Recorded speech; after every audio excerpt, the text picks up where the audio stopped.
तर मित्रांनो, मी गोरक्ष बांडे पुन्हा एकदा आपल्या मराठी ब्लॉगमध्ये आपलं स्वागत आहे। तर मित्रांनो, आज आम्ही काय काम काढले तर ते व्हिडिओच्या माध्यमातून तुम्हाला दाखवायचा प्रयत्न करणार आहे।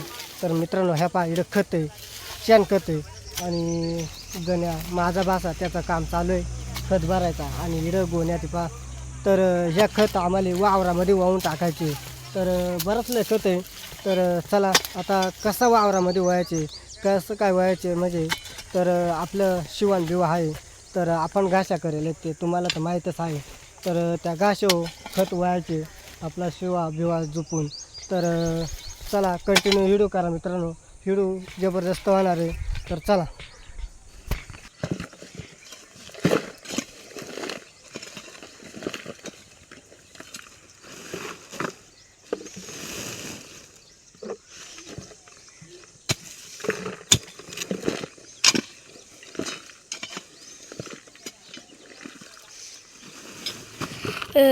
माझा मामा शेणखत भरी सुटलाय। आता ते वावरात जाऊन पांगवायचे, तिकडे उमरवाडीला त्या केलंय रोप घालायचे म्हणून ते शेणखत सुटलंय पांगवायचे।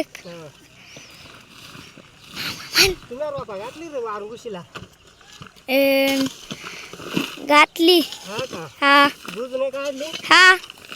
आता ह्या मला वावरांमध्ये नेऊन पांगवायचे ना, या पाकाले शेणखत झालं इकडे, ह्या पैवर एवढ्या गोण्या भरल्यात। आता वयाला लागेल ना, हा काय वैशील आपलं वावलं ते आहे ते शिवण बिवा वयाचा आपलेले। म्हणजे त्या गाड्या इथं आणणार आहे हा का रस्त्यालाच? नाही, इकडं आणू ना, पण वाट ते तर देऊ ना आपण। हा बोले मग का हा, मग आपण जाऊ। हा हा, मग आपण पुरा शेणखत भरू। बारीक पोरा नाही काय करू, गळ नाही करते आपले शिवण बिवा, एकदम शांत ते।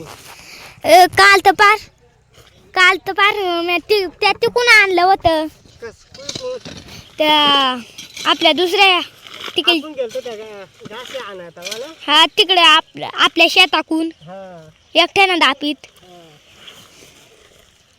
ते एकदम सुध येते ते बरंच गिराय का आलते बरं का गण्या, हा पण द्यायची नाही ना, मग आपल्याला काम करून घ्यायचे त्यांचा कोण हा। आपलं कामही नाही जास्त, आपलं काम झालं मग टाकायचे कोण ना। पाहू ना बरं, अजून आपलं काम भरपूर आहे, अजून आवणी करायची।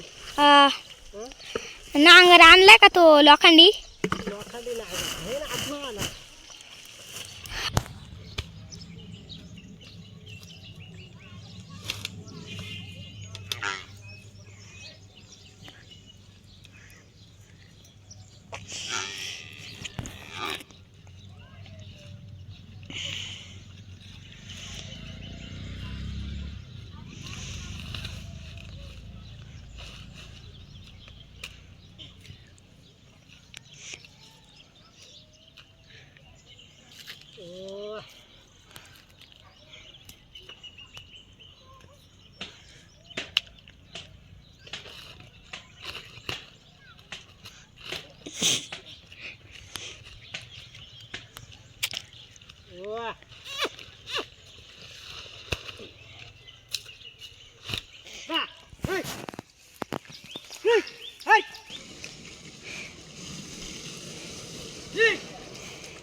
वा.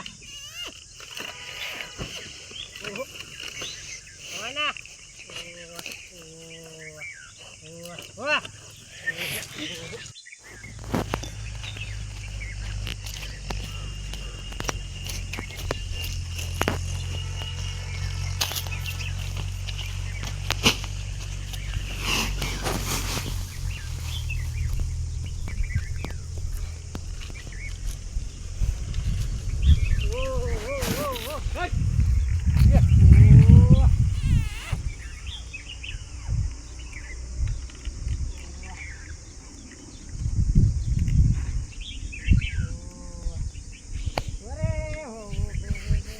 मामा आता घरी चल ना, पोट डोकं सुटलाय.